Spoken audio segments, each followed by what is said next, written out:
কার্তিকের প্রতিটি সকালে সূর্য সোনালি আলোয় চুমু খেত মাটিকে, যেন সব রঙের ছটা। বেলাপুরের ধুলোমাখা গলিতে হেসে উঠত শৈশবের সুর। মাটি যেন বেঁচে আছে, নিঃশ্বাস নিচ্ছে আমাদের সঙ্গে। প্রার্থনা যেন বাতাসের মতন নীরব, মৃদু, সর্বত্র যেন ছড়িয়ে আছে। সাদা চক দিয়ে লেখা স্বপ্ন গড়ে ওঠে ছোট ছোট ক্লাসরুমের মধ্যে।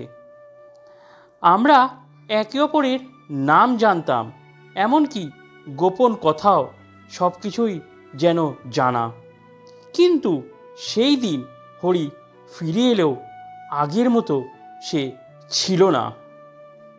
তারপর সূর্য থমকে গেল, পাখিরা ধীরে ধীরে বাসায় ফিরছে।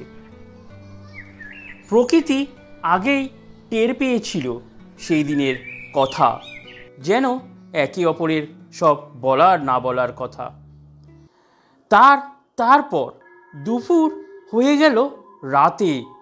গ্রামবাসীরা সবাই ইতস্তত হয়ে পড়ল। গ্রামবাসীরা হতবুদ্ধি হয়ে বাইরে বেরিয়ে এলো। নেমে এলো এক নিস্তব্ধতা, যা দেবতাদেরও কাঁপিয়ে দেয়। আঁচল সজীব, আলো নিঃসঙ্গ, কিন্তু কোনো আলোই যেন নেই। সময় চলছিল নিজের মতন, কিন্তু আলো চলেনি। জানোয়ারেরা আগেই বুঝেছিল কিছু একজন হাঁটছে আমাদের মাঝে, কিন্তু তাকে দেখা যাচ্ছে না। আমরা একসঙ্গে থাকার চেষ্টা করলাম। অন্ধকার শুধু হাড় নয়, মনও ভেঙে দেয়। তখনই শুনলাম সেই কান্না, শিশুর মুখের, কিন্তু হাজার বছরের স্বর। কিন্তু সে হরি ছিল না, যেন অন্য কেউ ছিল তার ভেতর। তার চোখ ফাঁকা, যেন ভেতর থেকে কেউ তাকিয়ে আছে, হাওয়ায় ভাসছে সে।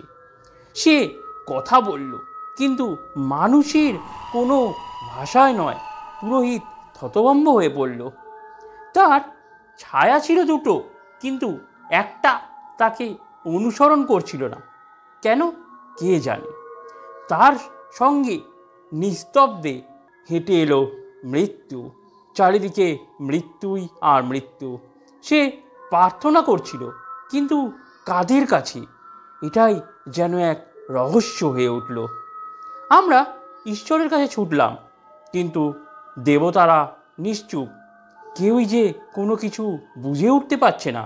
ঘণ্টাটা কোনো দিন এইভাবে উল্টো বাজেনি, কিন্তু সে যে বাজছে উল্টো সুরে। কাল নয়ন, অন্ধকার দুপুরের আত্মা, একবার আটকানো গিয়েছিল, কিন্তু জেতা যায়নি।